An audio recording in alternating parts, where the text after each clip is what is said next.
Hi, and welcome to Let's Talk About Real Estate podcast, the podcast for real estate agents absolutely everywhere. I'm Lisa B, and during this podcast, we're going to be talking about everything real estate. What's working, what's not working, AI, automation, technology, EXP Realty, and absolutely everything to do with real estate. I'll have guest speakers as well, where we'll answer your questions from the Facebook group, Let's Talk About Real Estate. So if you haven't joined the Facebook group, make sure you do that now, and we'd be happy to help answering any question. And again, welcome to the show. Welcome to Let's Talk About Real Estate, Lucas Wilson. Thank you so much for joining me today. My pleasure. Nice to be here. Yeah, we've known each other. Well, we've never met in person, have we? I don't think we have. I don't think so.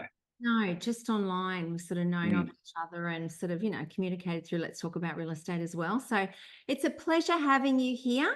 Now, you are now the head of growth in the agency Victoria, and you're also House Hunters International. You've been a host there, and you're on your 17th show.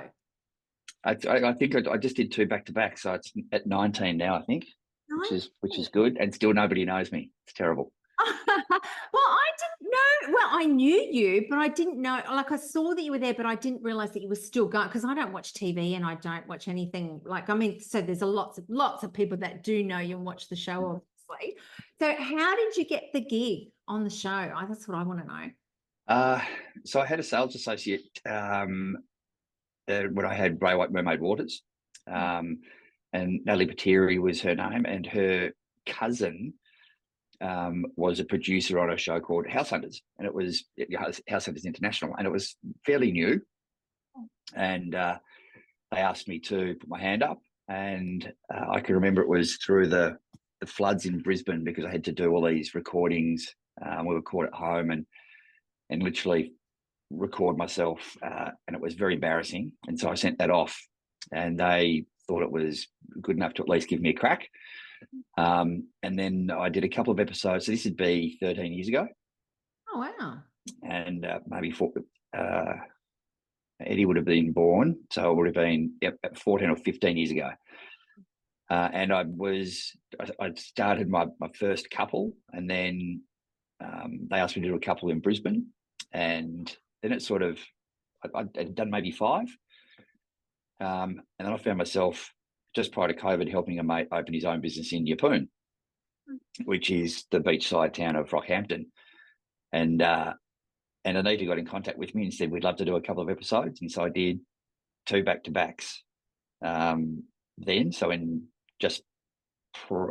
fact, I did one pre-COVID, and then I did one post-COVID, because Anita, while she had all of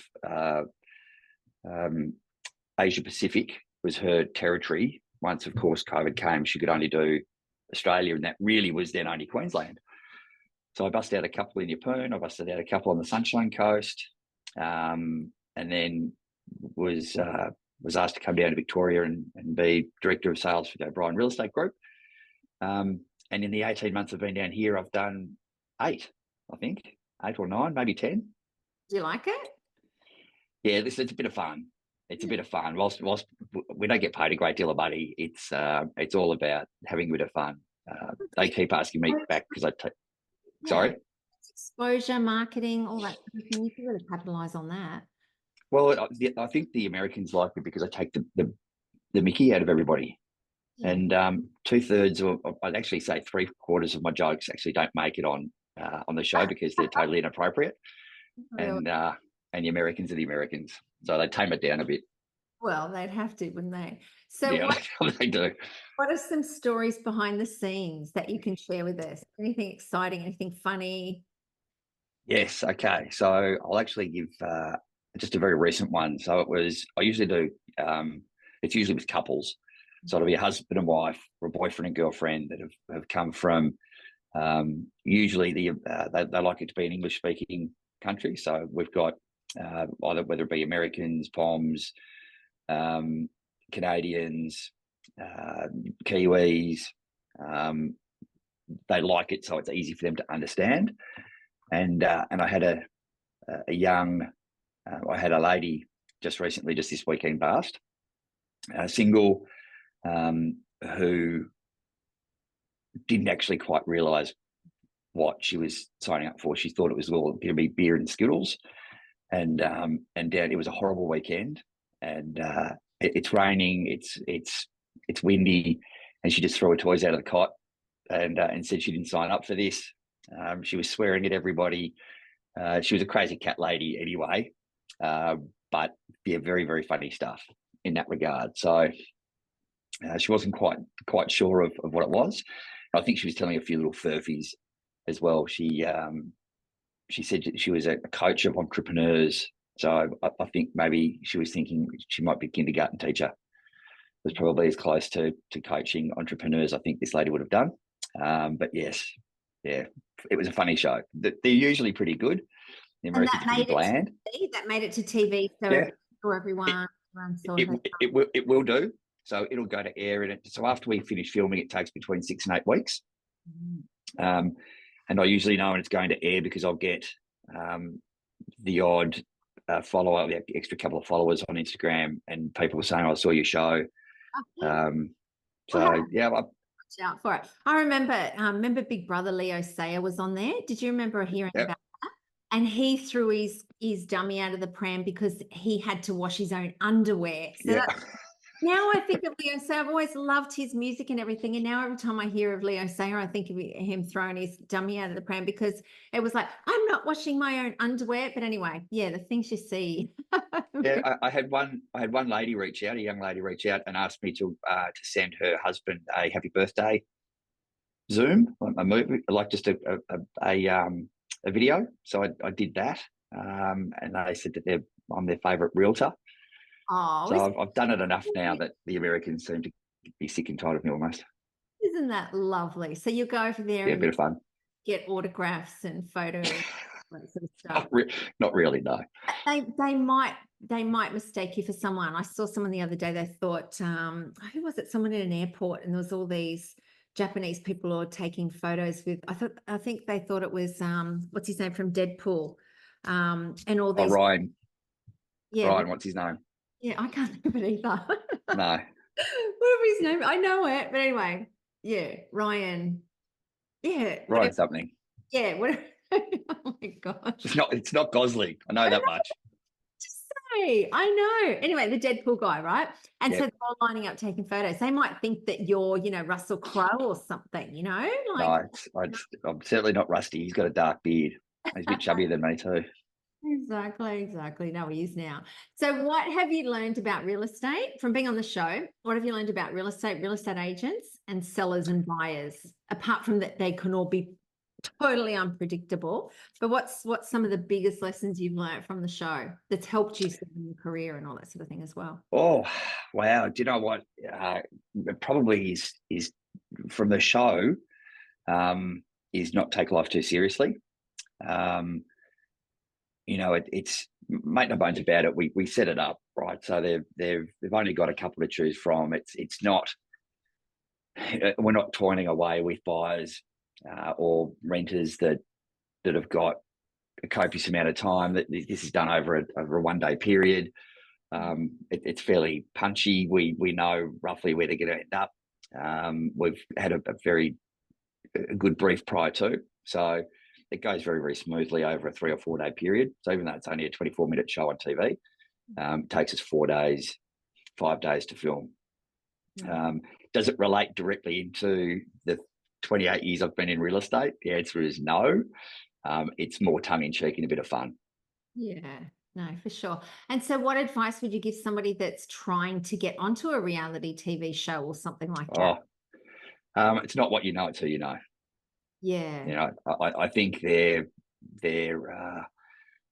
really, and they want it to be, you've got to be outgoing. I mean, I think this season of The Block, which is now, the ads are airing now through the Olympics, you'll find that it's all about personalities. It's not really about being a chippy or being a sparky, or, they want those big personalities and not, they're actually quite open to you being offensive in a nice way. But yeah, if you want to be a real, they don't want you to be vanilla, do they? You've got to have controversy or some. Yes. something, some edge. Otherwise, it's not TV, is it? If it's boring, it's not TV, really. Well, no, people don't want to watch it anymore. I need to put to air a really nice from a couple that were on the block a couple of years ago. It was about building cubby houses, and it was a nice, warm and touchy feely show with their daughter involved as well. And she said it didn't get picked up because it didn't have that intensity and that fight and that grit that people are looking for in a reality TV show. So they want the drama. Yeah. Well, It's not real if it's not drama. Yeah, no, that's true. Okay, so what skills do you see that real estate agents need improving from your 28 years in real estate and being on the show, from what you see? Like whenever I put things into Let's Talk About Real Estate, sometimes I do like a bit of a market research thing, and I'll put a question. Yep. I think all the agents are going to think this way, and they don't. They think something different. So what do you see the skills that they need improving, and what do they often get wrong?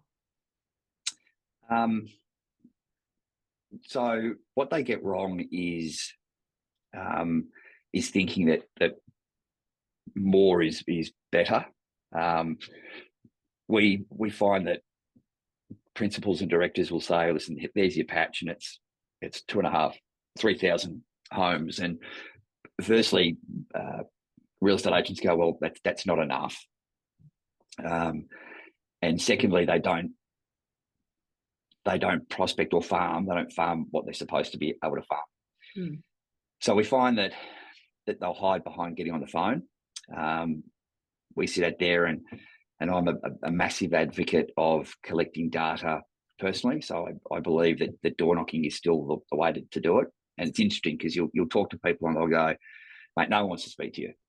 Mm. And I agree. You go and knock on a door and say, "My name's Lucas Wilson. Do you want to sell your house?" Which is what I did in 1996 at LJ Hooker Hobart, because I didn't know any better. And they just look at you and they go, "No." And so they slam the door in your face, you walk away, you say, "Well, that didn't work."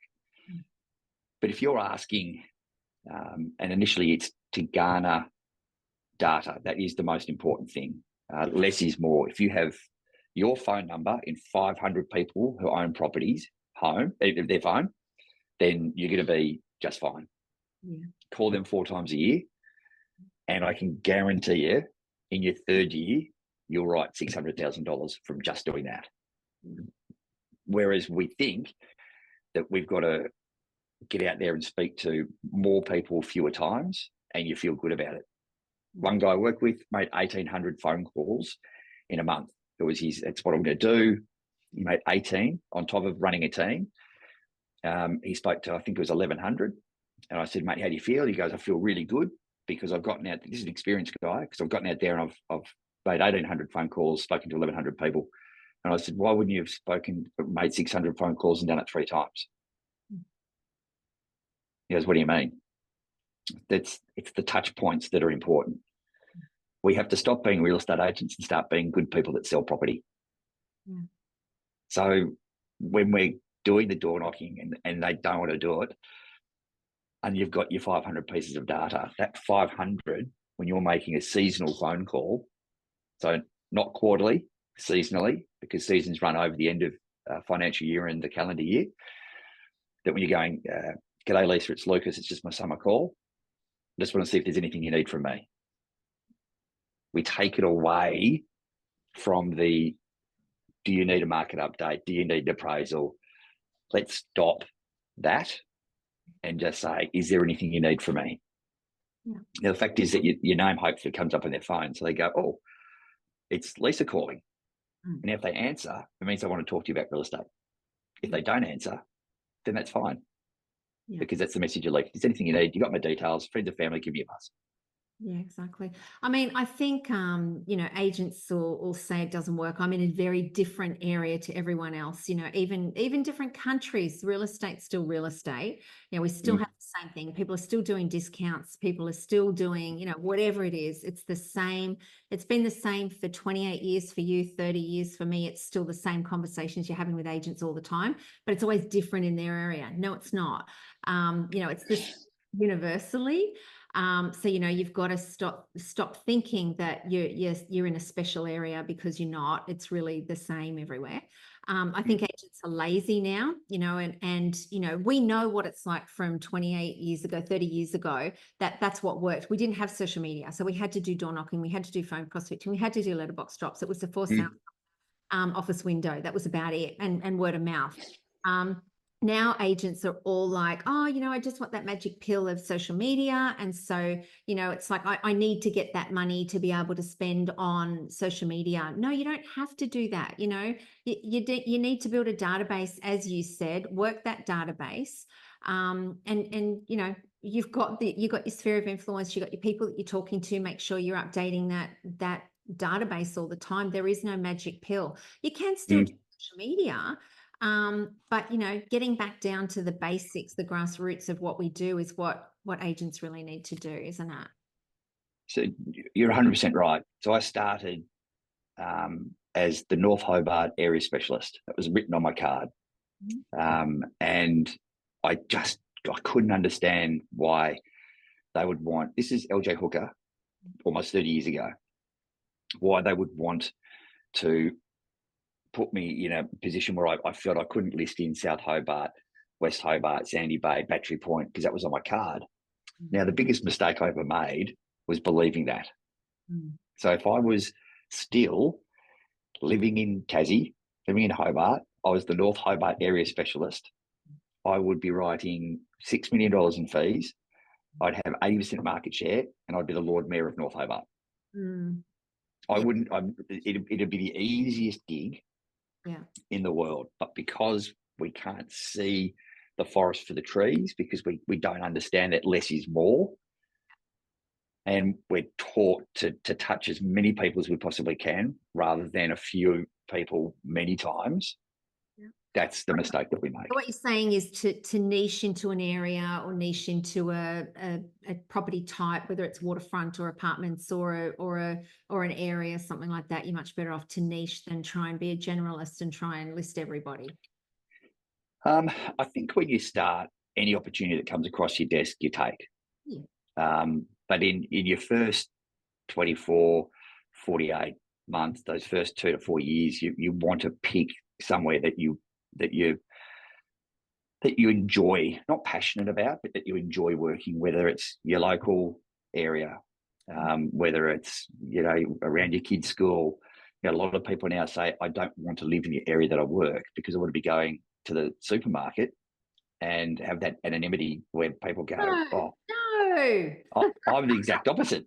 I want to be able to go there and say g'day to Mrs. Jones and g'day Bob and g'day Stephen and how are the kids, and because that's how you get your stock. Yeah, absolutely.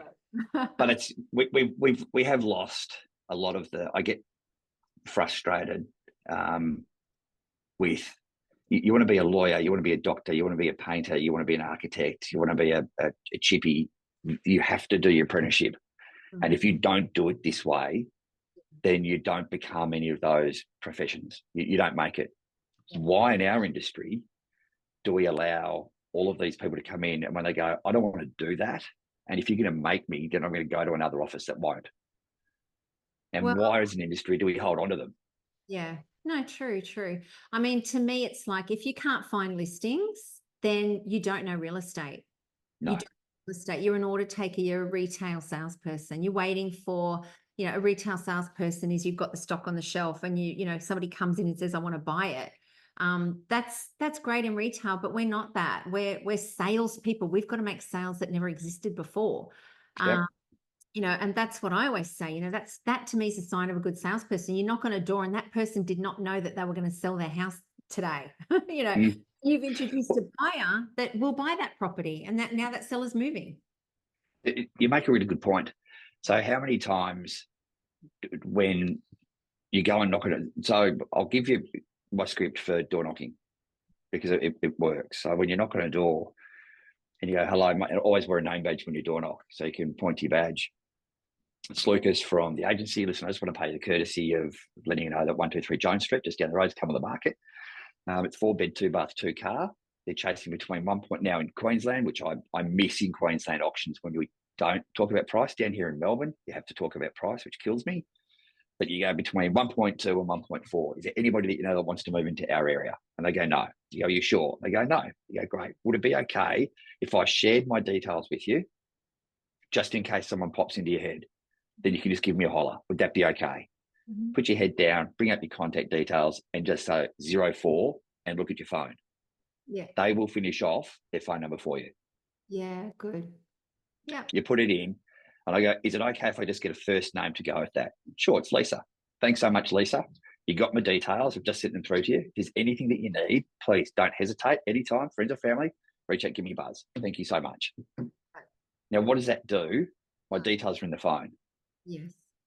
Your partner comes home at night and goes, hey, honey, how was your day? It was really good. I had this young bloke, well, actually not young, I had this fella. That's what I do in my coaching. It's all the young people. I had this bloke knock on the door, told us about that good-looking fella knock on the door. Thank you. Thank you very much. I'll take that as a compliment. Knocked on the door, and they're chasing 1 2 to 1 4 down the road, and the husband will go, well, do you know what? We've got to be worth more than that. What do you think? Yeah. Now, who are they going to call? They're going to go, well, you've got his details. Let's give him a buzz and get him back for a chat. And see how it compares to that one and all that sort of thing. Yeah. But if I've gone on, knocked on a door and said, I just want to let you know, down the market, are you thinking of selling? Which is what they get coached these days. They say no. I go, thank you very much. And I walk off. Same thing happens.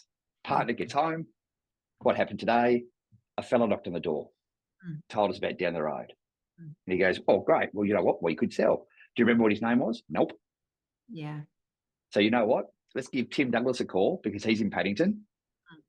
And I'm going to give Tim a buzz rather than the bloke who didn't leave his details. I drive past that house in... The one that actually instigated them thinking about selling. Exactly right. Someone else. Yeah. There is a reason why Ray White call it the Magic 50. Yeah. Oh, for sure. There is a reason why John McGrath coins it as success marketing. Yeah. Josh Fegan says 10, 10, 20. Yep. And Genman, and yet, Genman was, how much was Genman? 6. No, I can't remember now. 10, 10, 20, I think. Yeah. Yeah, probably. Do you know what? It's gold. It is a gold mine and people won't do it. Yeah. Kills me. I know, it's crazy. Okay, so let's talk about databases. How do you think most agents handle their database and what should they do instead?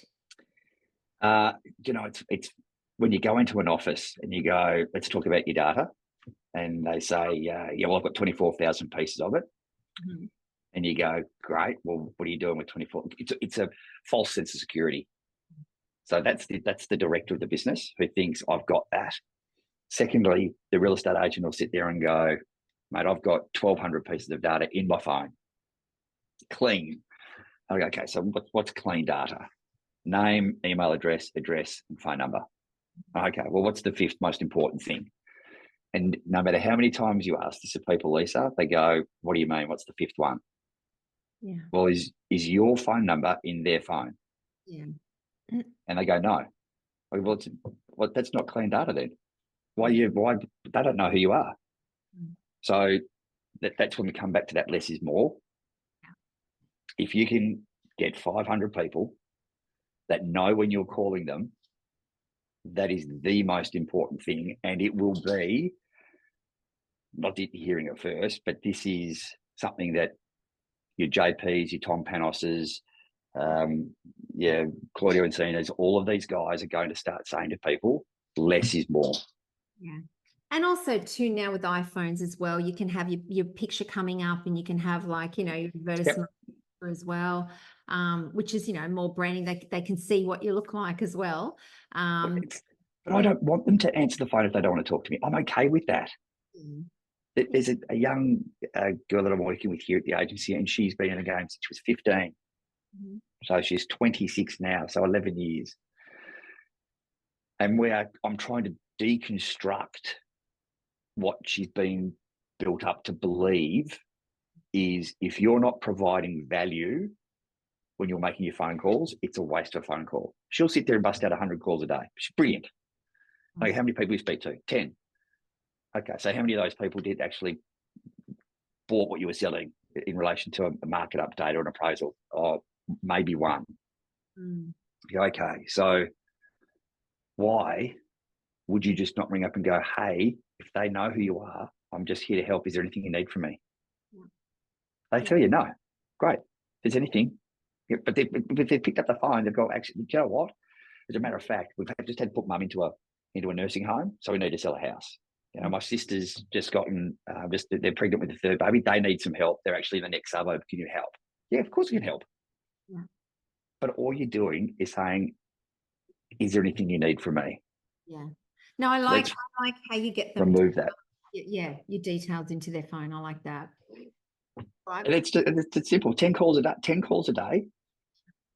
In Melbourne, they don't start until 9 o'clock, which drives me bonkers.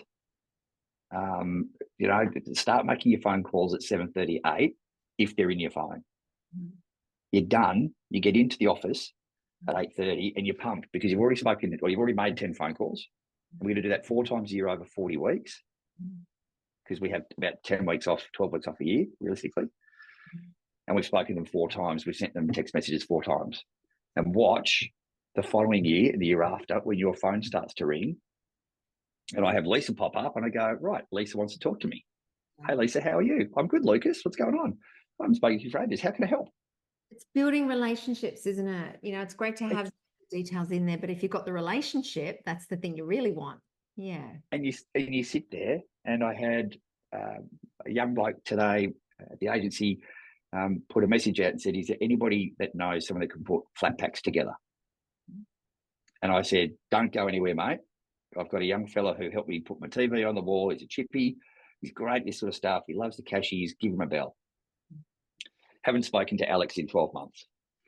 Alex sends me a message going, mate, thank you very much for the referral. So when we're at the barbecue, when we're at the pub on a Saturday, and I get to do a little bit more now that I don't do open homes, but I've got a punters club. There's 12 of us that catch up every Saturday down here. We all sit around and guess what? We talk about football, we talk about race horsing, and we talk about real estate. Yeah. And they go, Lucas, who should we speak to about and I go, speak to that person. Yeah. If I'm sitting there with those boys and one of them has had me call them, or another person call them religiously 4 times a year, but remember, it's seasonally, not quarterly. And they go, and I'd sit there and go, you know what? I've never actually done work with this bloke, but geez, he rings never asks me for anything and just goes, if you need me, pick up the phone. Yeah. Give him a call. Yeah. And that will start to happen. Yeah. So this will slow down the amount of people leaving our industry because in the 3 years they sit there and they go, I still don't have a database. What have you been doing, mate? Yeah, exactly. I've been doing Facebook posts, TikTok posts. I've been doing that stuff. So many agents don't have a database. You know, that you've got the extreme where they've got, like you said, 24,000 contacts they've downloaded from ID for Me, or, you know, wherever, never spoken to them or whatever. Yet they speak to people every single day at open houses and buyers and sellers and whatever, and they never put them in their database. So they don't have the relationship. They just have cold data and no notes or anything like that.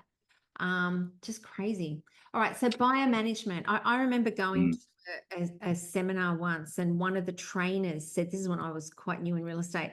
And one of the trainers said, oh, I don't really like buyers and I don't want to deal with buyers and all this sort of thing. And I'm thinking, they're the second half of your transaction. How can you not like buyers? You know, it's like, you've got to like the sellers and the buyers equally. So buyers are beautiful. Yeah. Yeah. I love buyers. Yeah. And if you are that one person in your marketplace that turns around and treats them like real people, you'll kill it. Yeah. Because buyers but they're advocates.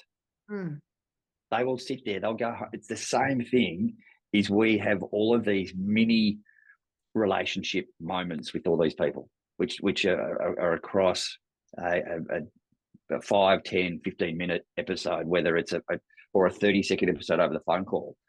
And we think once that relationship finishes, or that moment in time passes, that they're not speaking to other people about their experience with me as a real estate agent. I love first home buyers because you know what? First home buyers live in a house that's going to need to be sold sometime, usually close to where they're looking. Yeah. And do you know what I'll do? I'll ask them questions in relation to it. First, mate, congratulations. This is an exciting time for you. Are you the first one or the last one to leave the nest? Mate, I'm the last one. No way. Where do you live? Close by? We actually live just around the corner. They'll give you the address of mum and dad's home. Do you know what you do? Get off your backside, go and knock on their door and go, hey, listen, I just wanted to let you know that I met Sam on the weekend. Lovely, lovely young bloke. I thought it prudent that I share my details with you because as a first home buyer, he's going to have a lot of questions. Yeah. So here are my details if I can share them with you. Mate, thank you so much. No one's done that before. No, it's my pleasure because they're going to have any time, night or day, give me a holler. Happy to help, even if it's not with one of our properties. Now, what have I done? I've just gotten a 5-bedroom, 3-bathroom home around the corner. and they are going to be selling in the next 0 to 3 or 4 years. But who do they think of? The only person that treated their son with some respect. And that's a first home buyer. Yeah, I love it. Yeah. So that's the sort of stuff that we're given gold every single day. And people look at it and go, just because it looks like a piece of crap, it is a piece of crap. So they throw it away and they don't realise that if you just polish that up, people don't want to prospect. So do amazing open homes, auction every single thing you do it well, you never have to prospect again.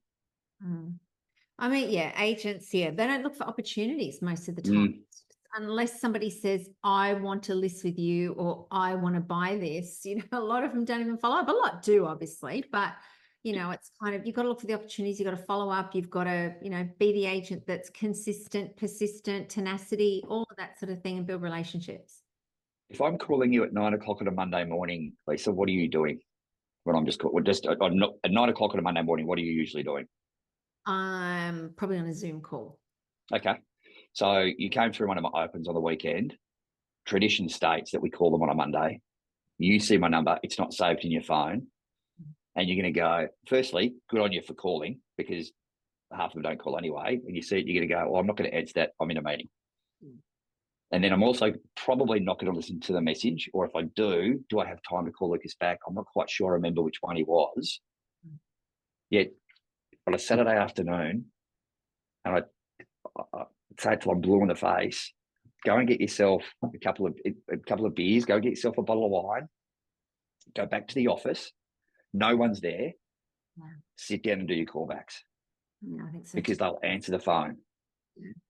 And if they don't, they'll usually call back. Monday, you kind of, you do other things. But you sit there until he's got, so do you callbacks on Saturday? Oh, no, I've had that conversation with them at the open home. What conversation? But do you like it? And they said yes, because they're out the door to the next one. You haven't gotten any information from them. You've built no rapport with them. There's an opportunity on Saturday afternoon. And I know you want to go and spend time with your family. I know you want to go and watch the footy. But if you sit down and do it, it'll be the best hour and a half of your week. Yeah. Speaking to people. And if you're good enough, you'll get an offer out of every single person that comes through because at some stage it's too good a value for them to pass up. So you're giving genuine feedback. Your buyers feel good about it. They sit there and they go, that's the only bloke who called back. That's the only bloke who's followed up. He then follows up through the week to go, listen, your low ball offer at X wasn't quite enough to stop the auction. But at the end of the day, if that's the best they get come auction day, they'll give it serious consideration. And Saturday calls, they're going to remember you as well. Whereas Monday, you blend into one, don't you? Yeah. All right. So why don't agents do what they need to do to be successful? This is a hard pill for a lot of people to swallow. And I think that it will miss your audience a little bit because it's the salespeople are your audience. But this is where the directors and the principals need to stand up and need to make sure that their people are doing it. And if they don't do it, don't accept laziness. It's one of my favourite sayings, don't be disappointed by the results you're not getting with the work you're not doing. So as directors, as principals, we see these good-looking young kids or these middle-aged people who've had a different career path, and they go, oh, they're really nice. I'm going to give them plenty of time for it to be successful. You know, unfortunately, nice people do finish last in this industry. And yes, you will get the odd listing, and yes, you will get great feedback. But if you don't have that tenacity and the ability to close, you'll get eaten up. So you need to be coached on how to close. And sometimes when you feel uncomfortable about doing certain things, it's not the industry for you. The courage to close, the tenacity, as you said, to follow up, and also the thick skin you need to handle rejection as well. That's something a lot of them can't handle. You know, even people that have been in the business for 20, 30 years are still going to get hurt when somebody lists with someone.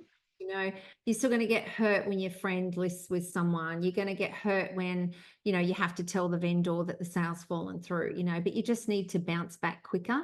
You need to go and, you know, hard conversations with good people. Yeah. That's you have to, and I was very lucky. So 3 years of no coaching and training in Tassie, moving to Queensland with my wife Emily, and it was an opportunity. So I regrouped. I didn't know my first time living in Queensland, I didn't know who to speak with. We ended up living in Spring Hill, and just into 2000, we made the decision to get me back out of hospitality, back into real estate. And I was fortunate enough to walk into George Hadgelis's office at Ray White Paddington, and he's a real principal. So I learned how to negotiate. I learned how to auction. I learned how to close.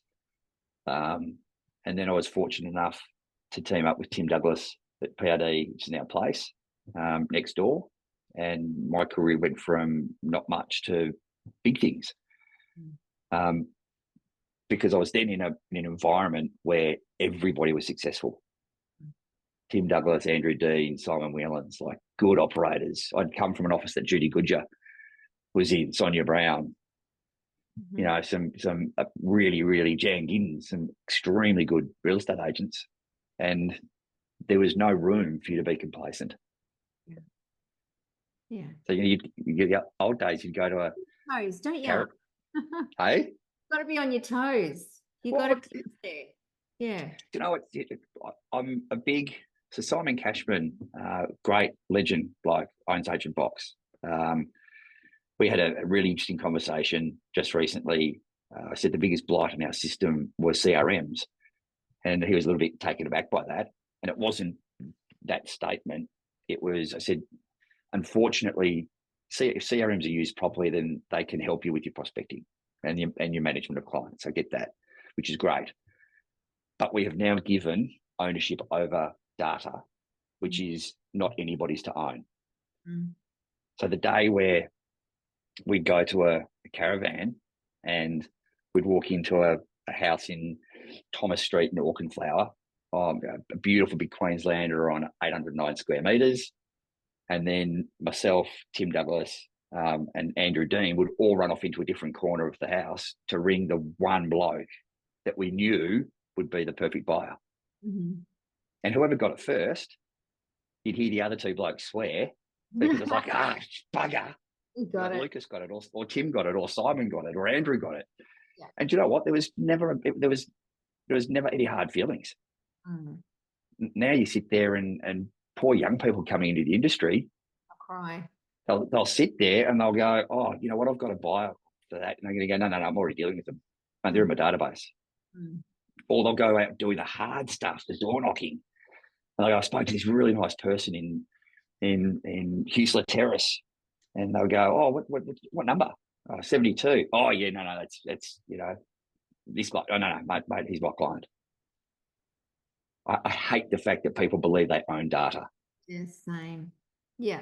I always say that whoever's the one to close is the one that gets it. If you can't close, then you know that's the way I in my offices it was always that. Yes. Yep. Would come back and go, oh, but that no. They did. They had the skill. I learned a very tough lesson 20-something years ago, 24, I reckon. And it was an absolute laydown misère. I was listing his house in Glen Street in Kelvin Grove. Beautiful little 3-bedroom, 1-bathroom workers' cottage. Would have flown out the door at probably 380,000 back then. Now we're probably 1.8. And I was going into the house on Monday to sign it up. And I've walked into Ray White Paddington Monday morning into the coffee room, and I've looked up on the wall where we used to put all our new listings. And of course, Judy's listings were always lots, and we had 2 or 3. And I see 47 Glen Road. I go, wait a sec. That's not on. George walks in, and I go, you have to speak to Judy because, mate, I was listing that today. And so I ring them. He goes, find out the story. So I ring them. I go, hey, guys, listen, I was coming around tonight to sign everything up. And Judy's they went, oh, yeah, no, Judy came around. She asked the right question because she asked the right questions. Do you have a property to sell? They said, yes, we do. We've picked Lucas from your office. Fantastic. I work very closely with Lucas. Can I come and have a look? Of course you can. She took the paperwork. She goes, listen, while I'm here, I'll just get the paperwork done and dusted now. I go, oh, well, but we want to sell it with Lucas. Lucas will have just as much of an opportunity to sell a home as I will. Mm-hmm. But let me take it because, I've been doing this a long time, and he'll support and he'll do this. And I spoke to George about it, and he goes, well, what did you learn? And I said, give an opportunity to close, you close it. Because if Judy had been with another agency, it doesn't matter. Well, that's exactly right. Now, did she do the right thing? We're talking about 22, 23 years ago. We're talking about the first woman to write $1 million in fees in Australia. We're talking about an outstanding real estate agent. I learnt the lesson. Did I think, have I done that in the past? No. Would I do it? No. Do we frown about it? The answer is yes. But I learned a lesson. I didn't close. If you don't get it, someone else will. And like you said, if it wasn't someone in your office, it would be somebody. No. So, So I'm okay with that. And I learned a very valuable lesson. And guess what? When I go in for a listing presentation now, I don't leave until I sign it. Now, I'm not pushy, but I'll just be better than the other guys. And I want my guys to be able to go, do you have the confidence in my ability to do the job? Yes, we do. Great. Let's get the paperwork done. We want to think about it. What do you want to think about? Yeah. And you go through your agenda again. Yeah. And you have you've got another agent coming. That's okay. Who is it? Oh, it's Lisa. I love Lisa. And in fact, Lisa's the only agent in Paddington that I do 50-50 conjunction with. So listen, you want me in control of your negotiation, but if Lisa has that unicorn buyer, guess what? Introduce them to me and I'll split my fee with Lisa. So if you're comfortable with me, and you are, let me call Lisa and let her know so you don't have to make that call. Because if I walk out, you're good enough to close them. Yeah, that's right. Exactly. You've got it. You've got to. Yeah. I was always like, people say, they do a listing presentation for 20 minutes or something. I'd be in there for 2 hours, 3 hours, whatever, as long as it takes in order to get the signature, as long as it takes for them to trust me and to get the signature. And some agents will go, oh no, I've got a 2-step process. I go in the first time and then I go away and I get the prices and then I come back and I'm like, and I would go in after you and say, don't they even know the prices? Here I am. I'm confident. I can tell you right now what the price is and you will not get back in the door again. So, it's like while you're there, you have to close, Yeah, because you may not get that second chance because there are some really, really good agents out there who may not have the empathy or the love or the care that you're going to give, but they are just better at locking it down. That's right. And you don't want that. To me, I think we need to save the person from I always felt like that. I need to save them from an agent that is not experienced, an agent that can't close. If they can't close the seller, they're not going to be able to close the buyer. You know what I mean? So it's like, okay, I need to protect this seller. I need to be able to get the business so that I can help them get the best price in the best, best terms, best time frame, that sort of thing. So I think you have to go into every listing like that that you're going to do your absolute best for that vendor. That you deserve the business and you've got to ask for it. If you don't ask for it, you won't get it. Well, you're right. you won't. But then it's the excuses. So how come you missed out on that one, mate? Oh, it was fees. Always comes down to, you watch how many people will go, oh, I missed out on fees. Well, you didn't. You missed out because you couldn't close them. And clearly you didn't show that you were the best person for the job. Show your value. How long did you spend there? I was there for 45 minutes. Okay. Did you go through an agenda?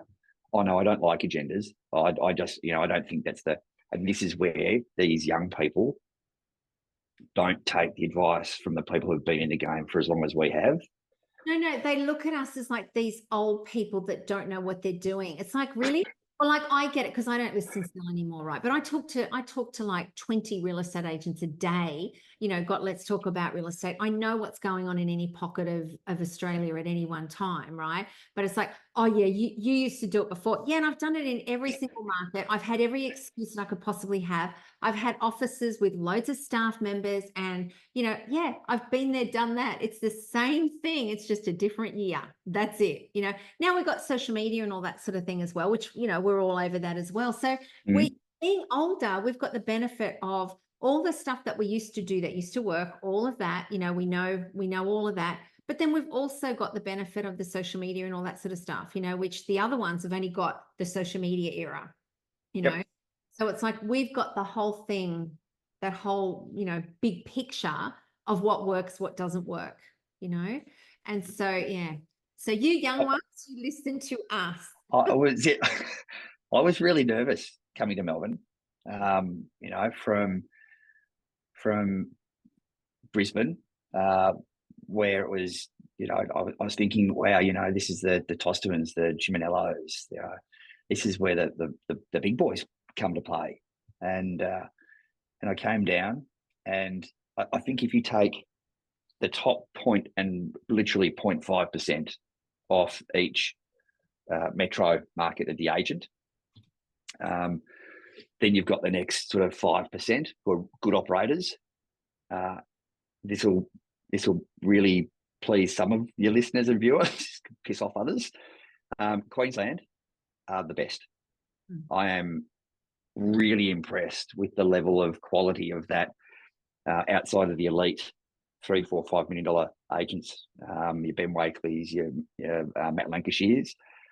The rest of those next 5% are outstanding, and pound for pound will beat the Victorians hands down. Hands down. It was really interesting. Why do you think that is? One, I think that we were given a gift with not disclosing or talking about pricing, which you come to Melbourne, make no bones about it, they hate the way that Queenslanders do things. And if you look at Matthew Condon, who is the Ray White chief auctioneer down here, he's a good gimpy boy. I've known him since he was 18. Love him to death. We sit and have a beer once a month and just laugh at the fact that the auction process down here and getting people bidding, finding bidders, not buyers, because bidders turn into buyers. They will, $5,000 away from reserve, shut the auction down, pass it in, and take it in behind closed doors. Really?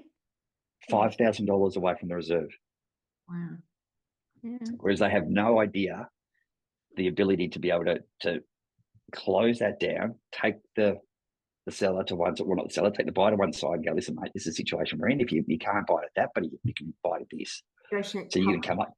Yeah. Negotiate publicly. Everybody hangs around. You get the deal done. Everybody claps. And you've got 40 people that sit there and they go, that guy just pieced that together.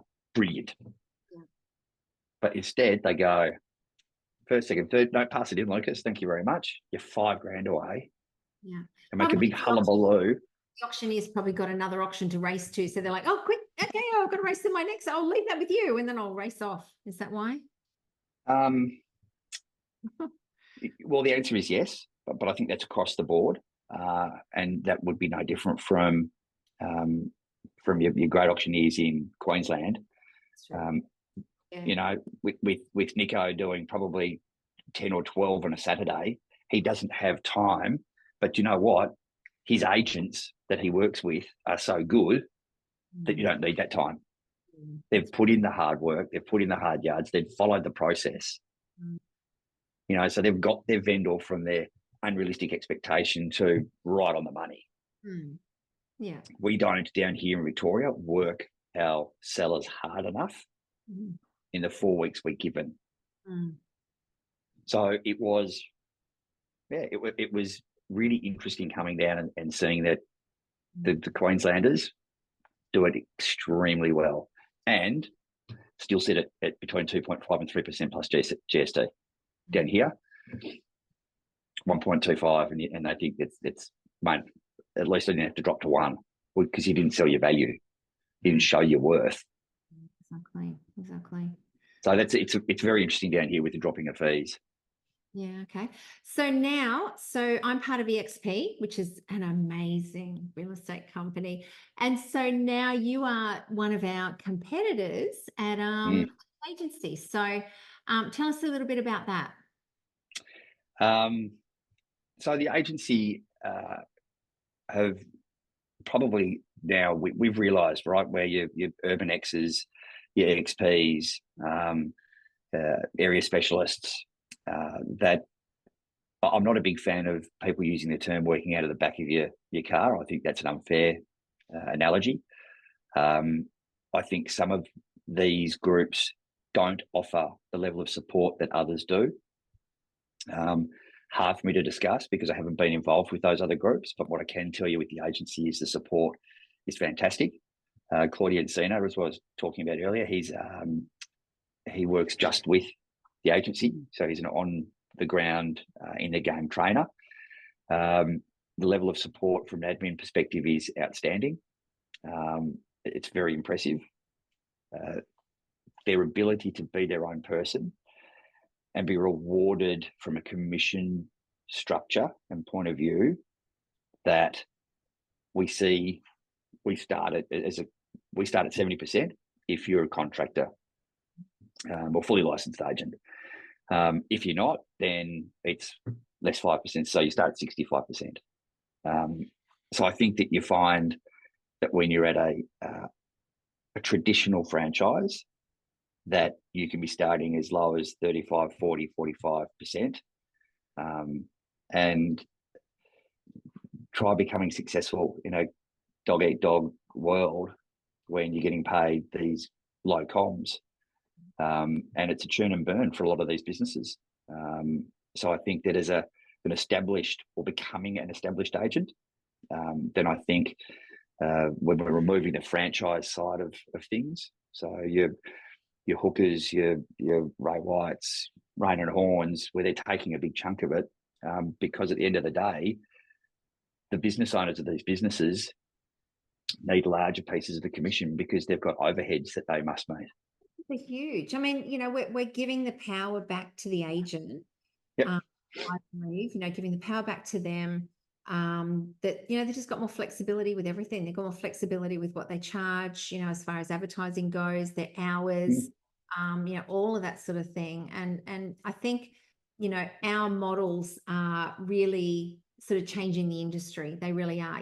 A salesperson is the brand. 30 years ago, it used to be, I remember I worked at a Ray White office and I ended up buying that office after a short time, but it was kind of like, it was just Ray White. It was, your name was little in the newspaper or whatever, but now it's like the person is the brand. You're not hiding behind a franchise name anymore. You're out there. Whereas back then it kind of was like people listed with the name of the company, not the person.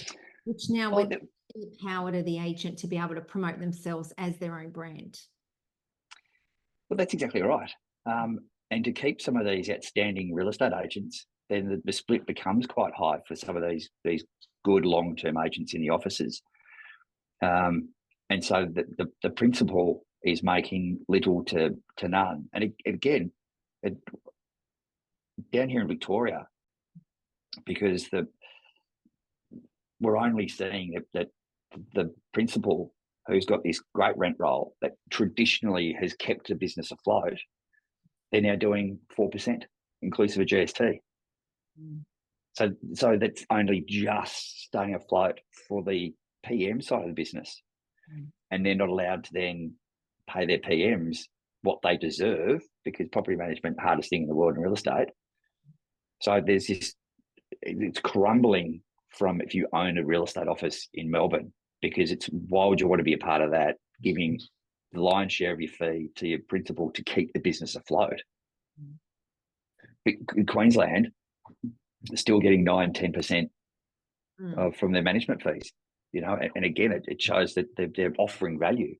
If I was a PM in Melbourne and enjoyed it, I'd be on the plane, moving to Queensland, getting paid properly, getting a car, getting looked after, and then down here, because it's tough. But those overheads are going to kill real estate offices with anything less than sort of 500 managements, and with poor management fees. So it's the sign of the times. I mean, we say that with the salesperson, you're paying your boss 40% or 50% or whatever, but the boss needs that in order to be able to make ends meet. It's like sometimes keep the doors open. The salespeople are getting more than, the salesperson's getting more than the office, and the office got to pay the rent, the staff, the subscriptions, the whatever. Electricity, everything, the rates, the rent. Exactly. It's phenomenal investment from a director of a real estate office to keep the doors open. And I think that if you can find a good alternative, and you are self-motivated, and you have, here in Victoria, we have a head office in Toorak. So the salespeople can come in here. And yes, it's not for everybody. I get that, because it might be out of the way. But if you've got self-motivated people who have their own teams, then, they're going to get the lion's share of the fee, and they're not paying for the overheads. The best is the agency or EXP. Definitely. Yep, I agree. So anybody that's listening to this that is thinking about going out by themselves, right?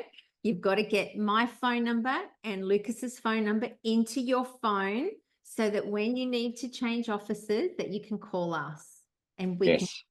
Yeah. 100%. We like it, Lisa. Yeah. All right. Well, thank you so much for your time. And my pleasure. Details underneath the video as well. So it was great catching up. It was. I look forward to seeing you and speaking with you again soon. All right, that'll be good. Thanks heaps. See ya. See ya. Bye. Thank you for listening to Let's Talk About Real Estate podcast. We hope you enjoyed the show. If you have a question about real estate, then please join the group on Facebook, also called Let's Talk About Real Estate. For those of you who are interested in EXP, please join us at 10 a.m. Brisbane time every Wednesday morning for EXP Explained. Thank you again for joining us, and don't forget to subscribe to the podcast, and see you next week.